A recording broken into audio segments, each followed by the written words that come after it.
come build with me this tiny ranch for lilsimsie's Yeehaw Shell Challenge. So I wasn't able to be there for the stream where she made the shell and did her own build, so all I knew going into this shell challenge was that it was called the Yeehaw Shell on the gallery. I also just received the horse ranch pack as a gift recently, so ranches were on my mind. The first thing that I always struggle with a two-story house is where to put the stairs to the second story. I almost did it on the outside, but that looked really silly, so I put them on the inside instead and curved them around to not take up too much space. I thought this looked pretty good, but I saw some really impressive stair placement on the gallery from other people's shells. I think I do a good job with shell challenges, but truly there are some amazingly creative people out there. My second greatest difficulty, just in general with Sims builds, is the roof. I want my houses to have interesting shapes because then they look better, but then the roofs end up being really complicated, and usually I make it look alright, but it takes a lot of trial and error to get there. So I actually gave up for now and went back to the stairs. After a lot of trial and error, I realized they fit on that back wall perfectly, so I just kept them there and moved on to the floor plan. I start with this mismatch of furniture just to get the layout for what I want, but I'll go through and make it more coordinated later.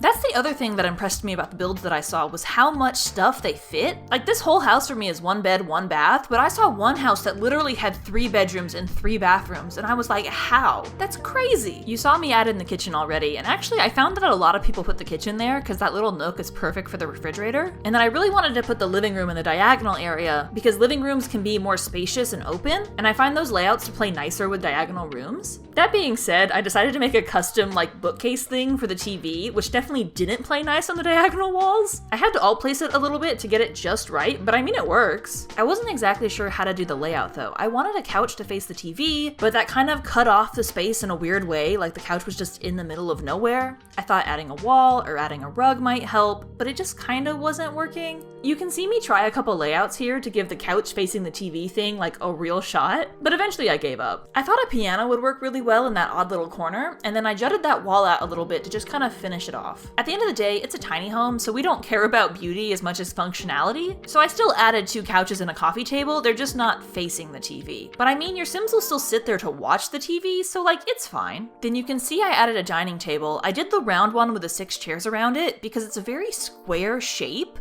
as opposed to some of the other tables that are very rectangular, and so I thought it really suited that area quite well. I don't know when I missed it, but I wanted to talk about those clear roof tiles I used in the hallway. Those are the clear floors from Island Living, and I thought it'd be cool to have a skylight over the staircase and hallway. It was definitely for that reason, not because I couldn't figure out how to do the roof there. And here I finally tackled the rest of the roof. I kind of wanted to connect this diagonal area to the area around the back, but that wasn't really looking good. I liked how it looked on the diagonal alone, but then it had that weird little gap that I tried to fill with a half wall, but that didn't work. At the end of the day, I just left it because especially once I add the roof trim, it's not that noticeable. Then I've been going through and adding columns to the corners of the house. It really just completes the look. Next, I had to choose an exterior for the build, and this actually took me longer than I thought it would. I picked what lot I wanted to build in before I even saw the shell in the gallery, which in hindsight was so silly of me. And so I decided to build in Tartosa because I haven't done a ton of builds there, and I thought it'd be fun, and I thought, whatever it is, surely I can make it match, not anticipating that I was gonna do a ranch house. So I was going back and forth, do I want to go with more Tartosa vibes? Do I really want to lean into the ranch theme? And of course my final answer was yes, it's a tiny ranch.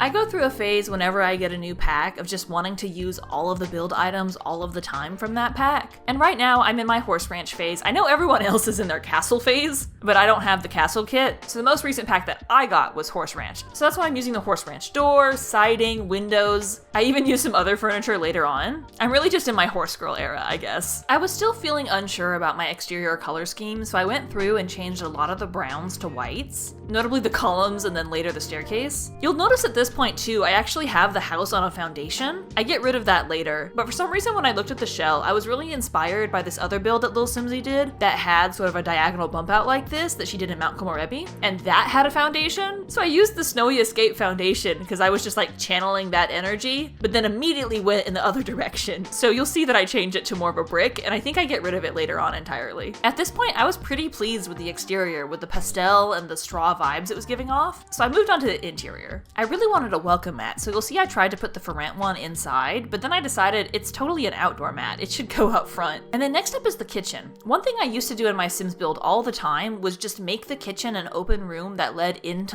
the dining room and the living room.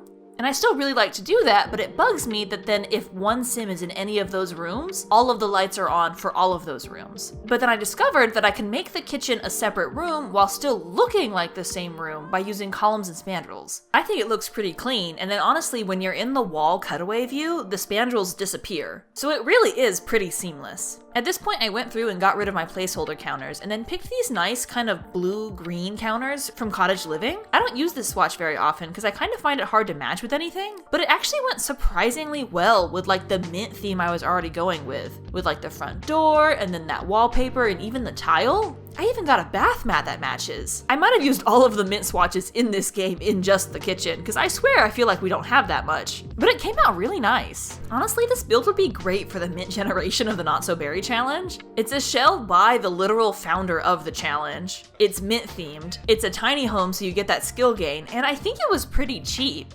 I guess I didn't check the final price, but like, it's a tiny home, it can't be that expensive. Anyway, you can see that I've gone through and replaced the dining room furniture as well. I'm keeping up the light tones of the exterior by having a lot of this light blonde wood on the inside. And then there's even a mint swatch of the piano. Like, how perfect is that? Then of course I added some rugs. My chat always gives me so much grief for adding rugs, but I just think they add so much life to a build. Also, I switched the color of the dining table to another mint swatch. I'm truly impressed by this right now. By the way, I streamed this and pretty much all of the builds I do on my Twitch channel. I usually go live on Mondays and Thursdays, so come say hi sometime. It's really fun to get creative input from you guys, and honestly I think it improves the quality of my builds. So it's a win-win. Now I'm adding some extra decor and lighting to fill in that bookshelf that I made, and then it took me a while to decide on a lamp. I ended up going with this lamp from Tiny Living, and it always amuses me that this is the Tiny Living lamp. It is massive. Like, everything in that pack is so small. Like, the beds fold up, the end tables is one of my favorite tables because it is so small. But then the lamp is just huge. But I mean, I guess it worked in this tiny house build, so I don't know. I really like the wall paintings from Horse Ranch, and then there's also a set of wall paintings from Strangerville that I think match really well. They're both kind of Americana, they both have a lot of stuff that's inspired by like Monument Valley, Utah, that kind of thing. So I really like to mix and match them in my builds. In the bathroom, I've gone for the same minty wallpaper and tile that I did for the kitchen downstairs, but then for the appliances, I just went pure white, because I didn't think that green would look very good for a bathroom. I added a mirror and some other clutter on the sink, but like, it's a pretty small bathroom, so there wasn't that much to add. It went by pretty fast. Next up was the bedroom, and bedrooms honestly are my favorite part of a build because you can just tell such a story, but this is where the mint swatches failed me. I could not find a good ranchy mint swatch that I liked, so I kind of went in this more light blue direction. Honestly, it's probably for the best. Maybe I was going a little bit too hard on the mint swatches, so maybe this was a blessing in disguise. I used this bed from Horse Ranch, and honestly, I have been so impressed with Horse Ranch's bed swatches. There's so many, they're so cute. A lot of them match the single beds, which I think they're supposed to do, but I feel like so often packs that come with double beds and single beds don't really have good matching swatches, so I've been super impressed with that. Speaking of those Horse Ranch and Strangerville paintings, I added them in, and then I went to work on this hallway desk area. It's right under the skylight, and I thought that this natural light environment would be super beautiful to work in,